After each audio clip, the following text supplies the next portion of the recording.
Good morning, everybody. Thank you so much for joining and watching this video.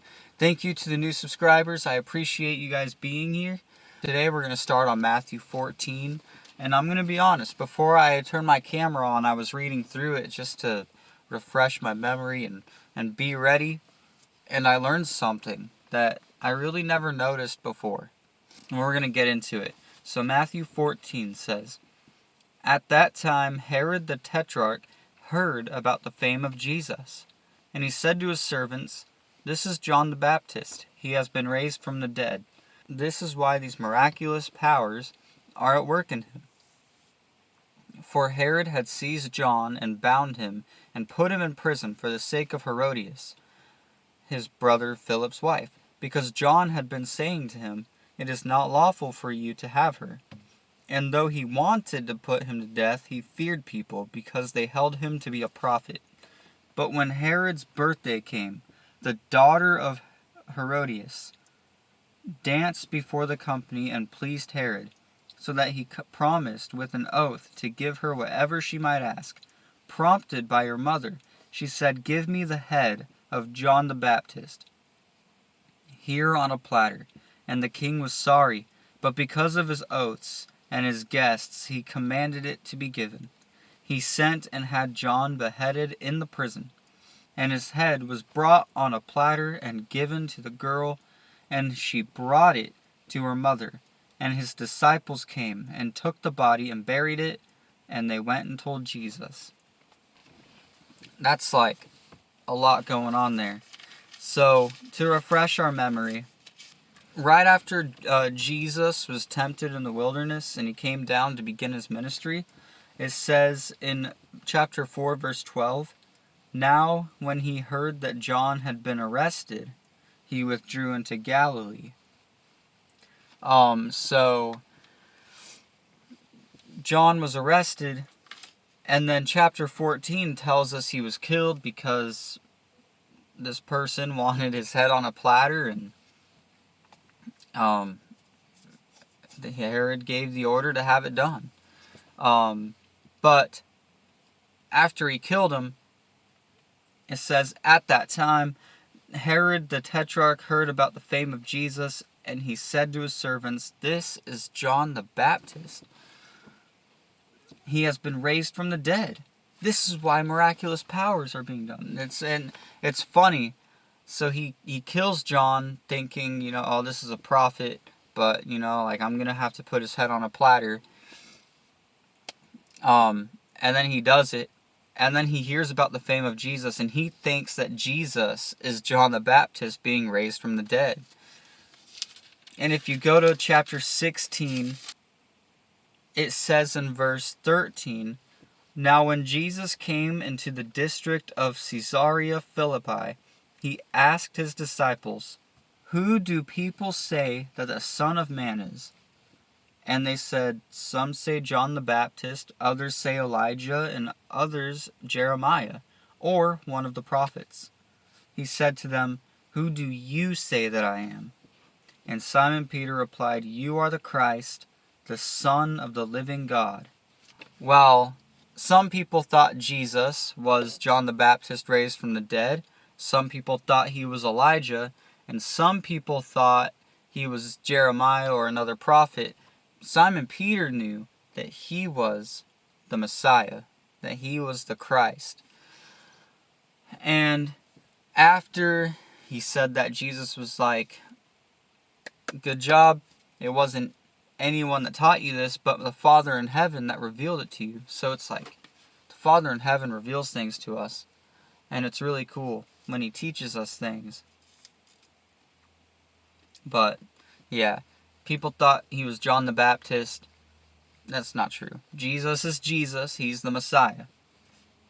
There at the end, it says, "His disciples came and took the body and buried it, and they went and told Jesus."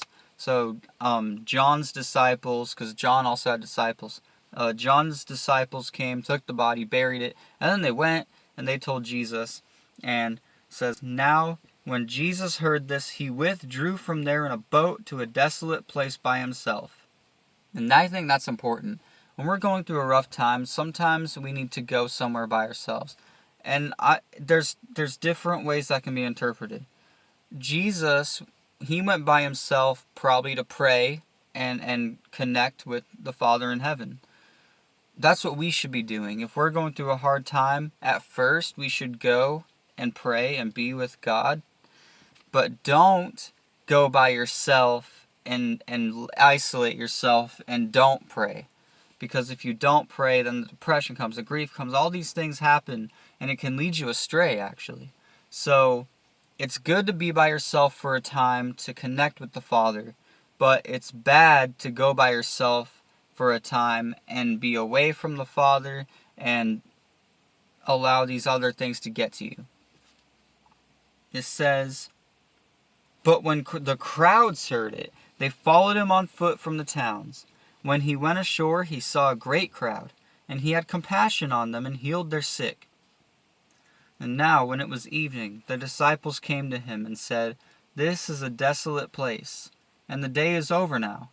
Send the crowds away to go into the villages and buy food for themselves.' But Jesus said, 'They need not go away. You give them something to eat.' They said to him, 'We have only 5 loaves here, and 2 fish.'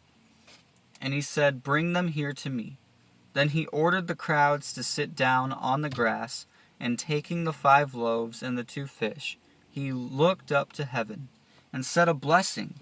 Then he broke the loaves, and gave them to the disciples, and the disciples gave them to the crowds, and they all ate and were satisfied. And they took up 12 baskets full of the broken pieces left over, and those who ate were about 5,000 men, besides women and children." Ain't that amazing? So after he hears of John's death and burial, Jesus goes away for a time, probably to connect with the Father, and then crowds heard about it, and the crowds joined in, and the disciples are like, whoa, like, tell these crowds to go and get their own food. But Jesus corrected them because their hearts were probably in the wrong spot. They were worried, they were anxious, they're like, I don't know how we're going to feed these people. You need to send them to get their own food because we're not going to worry about them. And Jesus said, they don't need to go away. They don't. We're going to feed them.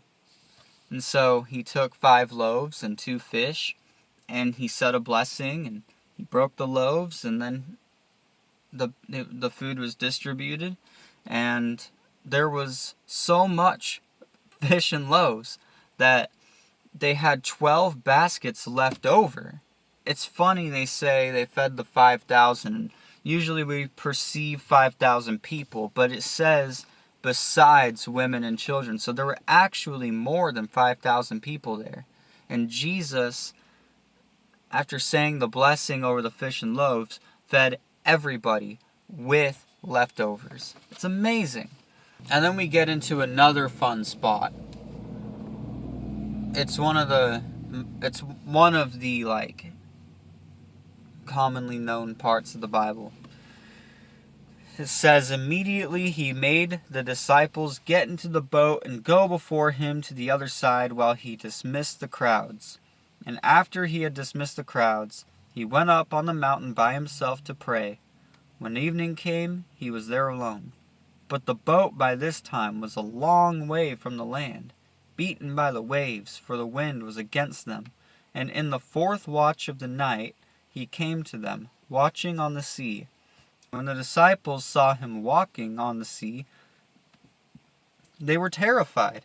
They said, "It is a ghost!" And they cried out in fear. But immediately Jesus spoke and said, "Take heart, it is I. Do not be afraid."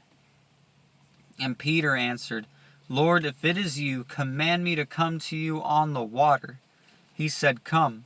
So Peter got out of the boat and walked on the water and came to Jesus. And when he saw the wind, he was afraid. And beginning to sink, he cried out, "Lord, save me." Jesus immediately reached out his hand and took hold of him, saying to him, "O you of little faith, why did you doubt?" And when they got into the boat, the wind ceased, and those in the boat worshipped him, saying, "Truly you are the Son of God." That's like, wow.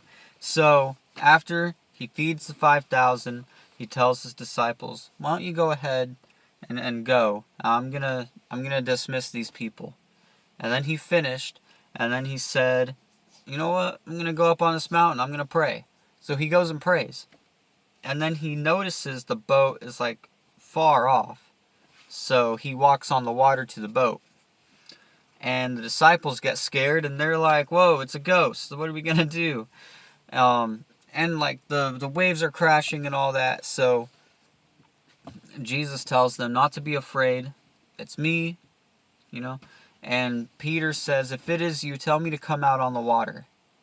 So Jesus tells him to come out on the water. Peter starts to walk on the water, and then he sees the wind, and he starts to get freaked out, so he sinks. And then Jesus picks him up after Peter asks him to help him. And then they went into the boat, the storm ceased, and the disciples worshipped him. It's kind of like how things happen to us, you know. We want Jesus to do things in our life. We ask him to. And so he allows certain things. We start walking in it. But we didn't think something totally through. We tried to do something on our own. So we fell. We made a mistake. And Jesus picks us back up. And then we worship. You know? We thank him for everything that he's done, everything that he is doing, and everything that he will do.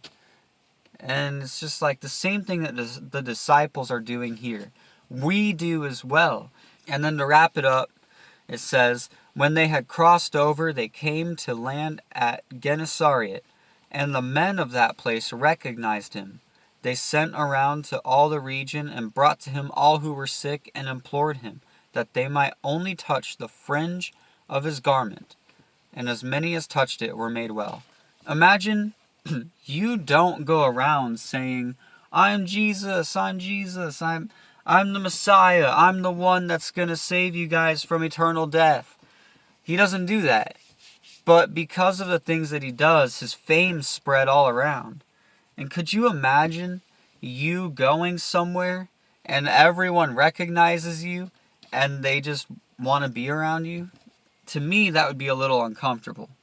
But for Jesus, it's a good thing because everybody needs to be around Jesus. You don't really need to be around me. But he went onto this land. A bunch of people gathered around him, touched the fringe of his garment, and were healed. Jesus is powerful. Just ask him, and if it lines up with his will, you'll receive. And how do you know if it lines up with his will? If you're following Jesus and you hear his voice constantly and you obey him a lot and you're spirit filled, you'll know when it lines up with his will. Because the Spirit will lead you to pray for something or somebody about a situation. And when you obey the Holy Spirit telling you to pray over certain things, it's lining up with his will. You can't do it on your own will. It won't work. It's got to line up with his will. He's got to tell you to do it. But it's a good thing to pray for it anyway. Because sometimes he is gracious and he'll allow things. But, yeah. I hope you guys got something out of that. It's just... Chapter 14 is a great chapter. It goes over so many different things, and we can learn from many different things in it. But I hope you guys got something out of it. Again, thank you to the new subscribers. I appreciate you guys being here. If you have any prayer requests, put them down in the comments. I would love to pray for you. The other people in the comment section would love to pray for you. And I hope you guys stay blessed. Thank you.